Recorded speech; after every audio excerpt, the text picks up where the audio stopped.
Hello' friends, welcome back to my YouTube channel. মই অনুৰাগ শৰ্মা আপোনালোক সকলোকে পুনৰবাৰ স্বাগতম জনাইছোঁ মোৰ ইউটিউব চেনেলটোলৈ।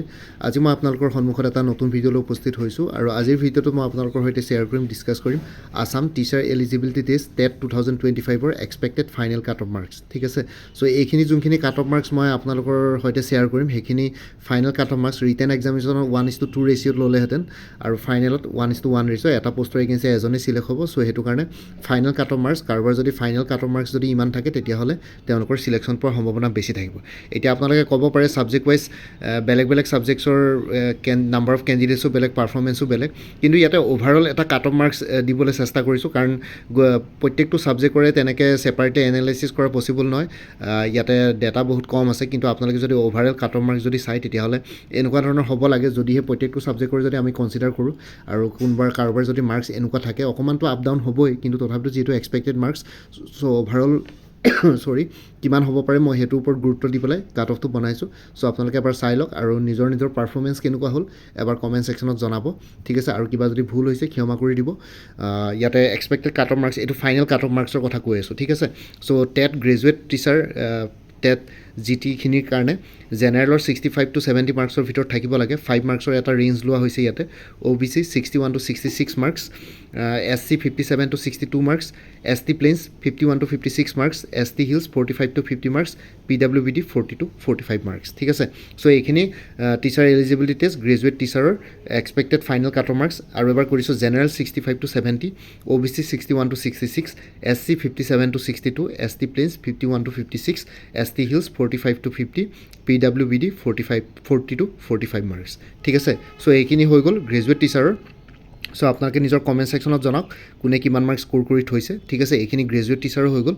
এতিয়া পষ্ট গ্ৰেজুৱেট টিচাৰখিনিলৈ আহিছোঁ, ঠিক আছে। পষ্ট গ্ৰেজুৱেট টিচাৰৰ কাট অফ মাৰ্কছ কিমান হ'ব পাৰে final. General 70 to 75 marks, OBC 67 to 72 marks, SC 65 to 70 marks, ST plains 62 to 67 marks, ST hills 56 to 61 marks আৰু PWBD 50 to 55 মাৰ্কছ, ঠিক আছে। চ' এইখিনি হৈ গ'ল পষ্ট গ্ৰেজুৱেট টিচাৰৰ কাৰণে expected cut off marks, expected final cut off marks.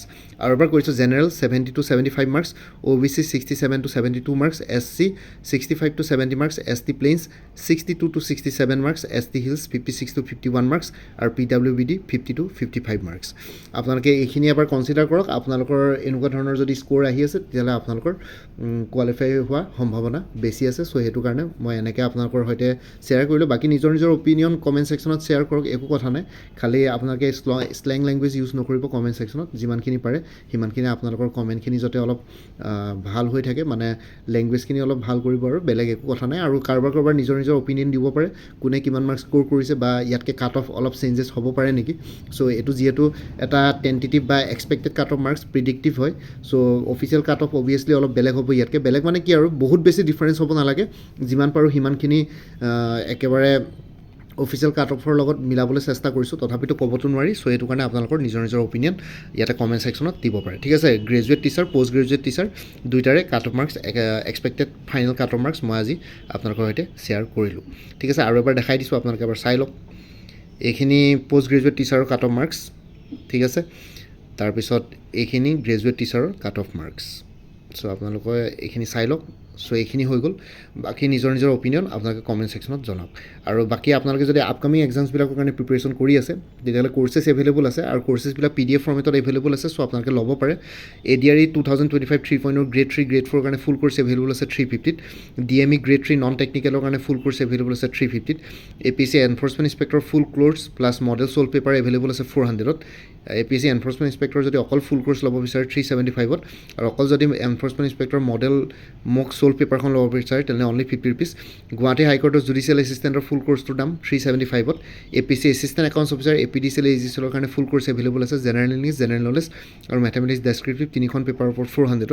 আৰু accountancy কোনোবাই যদি ক'ৰ্চ ছাবজেক্ট হিচাপে ল'ম বুলি ভাবিছে তেতিয়াহ'লে এটা এক্সটাৰ্নেল লিংক শ্বেয়াৰ কৰিম, তাতে 3000 MCQs পাই যাব। লগতে আপোনালোকে ইয়াতে ষ্টেটিষ্টিক্স আৰু মেথমেটিক্স ৰিলেটেড মেটেৰিয়েলছ নাপায় APSC junior administrative এছিষ্টেণ্টৰ full course available আছে 400ত ফেজ 1ৰ জেনেৰেল ষ্টাডিজৰ ফুল কোৰ্চ এভেইলেবল আছে আৰু ফেজ 2ৰ পৰা জেনেৰেল ইংলিছ প্লাছ প্ৰিচি ৰাইটিং ইয়াতে কভাৰ হ'ব 400 ৰুপিছত আছাম পুলিচ কনিষ্টেবল আৰু অন্যান্য পষ্টৰ কাৰণে ফুল কোৰ্চ এভেইলেবল আছে 350 কাৰণ ৰিটেন এক্সামিনেশ্যন ফেব্ৰুৱাৰী লাষ্টত নহ'লে মাৰ্চৰ ফাৰ্ষ্ট উইকত হ'বলৈ গৈ আছে APSC ষ্টেনগ্ৰাফাৰ গ্ৰেড 2 ৰিটেন এক্সামিনেশ্যনৰ ফুল কোৰ্চ এভেইলেবল আছে 300ত আৰু উইমেন এণ্ড চাইল্ড ডেভেলপমেণ্টৰ ষ্টেটিষ্টিকেল এছিষ্টেণ্টৰ ফুল কোৰ্চ এভেইলেবল আছে 350ত আৰু কাৰেণ্ট এফেয়াৰ্ছবিলাক এতিয়া বৰ্তমান কোৰ্চসমূহত 2023 বৰ্ষৰ আৰু 2024 বৰ্ষৰ 2023 আৰু 2024 ফুল দুটা বছৰ কভাৰ কৰা হৈছে লগতে এতিয়া 2025ৰ জানুৱাৰী মাহটো কমপ্লিট হোৱাৰ পিছত ফেব্ৰুৱাৰী মাহত আপোনালোকে কাৰেণ্ট এফেয়াৰ্ছখিনি পাই যাব তাৰ কাৰণে আপোনালোকে এডিশ্যনেল পে'মেণ্ট কৰিব নালাগে কোনোবাই কোৰ্চ ল'লে হোৱাটছএপত এটা ৰিমাইণ্ডাৰ মেছেজ দিলে হ'ল ফেব্ৰুৱাৰী 2-3 তাৰিখে যে জানুৱাৰী মাহৰ কাৰেণ্ট এফেয়াৰ্ছখিনি লাগে চ' কোনোবা যদি ইণ্টাৰেষ্টেড কেণ্ডিডেটছ আছে তেতিয়াহ'লে এই হোৱাটছএপ নম্বৰটো মেছেজ কৰি জনাওক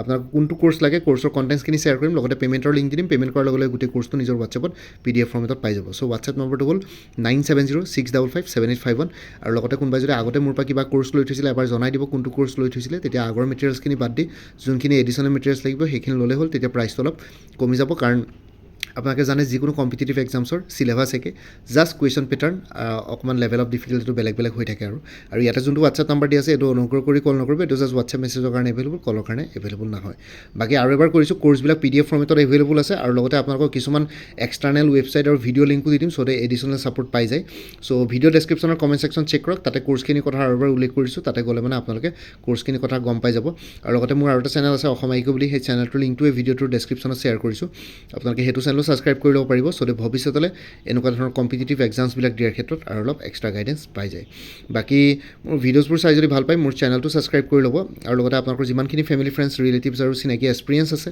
তেওঁলোকৰ লগত মোৰ চেনেলটো শ্বেয়াৰ কৰিব লগতে কমেণ্ট ছেকশ্যনত জনাব কিবা যদি কুৱেশ্যন থাকে ডাউট থাকে মই নিশ্চয় আপোনালোকৰ কুৱেশ্যনছ আৰু ডাউটছবিলাকৰ ৰিপ্লাই দিবলৈ চেষ্টা কৰিম বাকী আজিৰ ভিডিঅ'টো ইমানতে সমাপ্ত কৰি আপোনালোক সকলোৰ পৰা বিদায় ল'লোঁ কাইলৈ পুনৰ এটা নতুন ভিডিঅ' লৈ আপোনালোকৰ সন্মুখত উপস্থিত হ'ম তেতিয়ালৈকে ভালকৈ প্ৰিপেৰেশ্যন কৰি থাকক সকলোৱে অল দি বেষ্ট থাকিলে bye and take care friends Bharat Mata কি জয় জয় আই অসম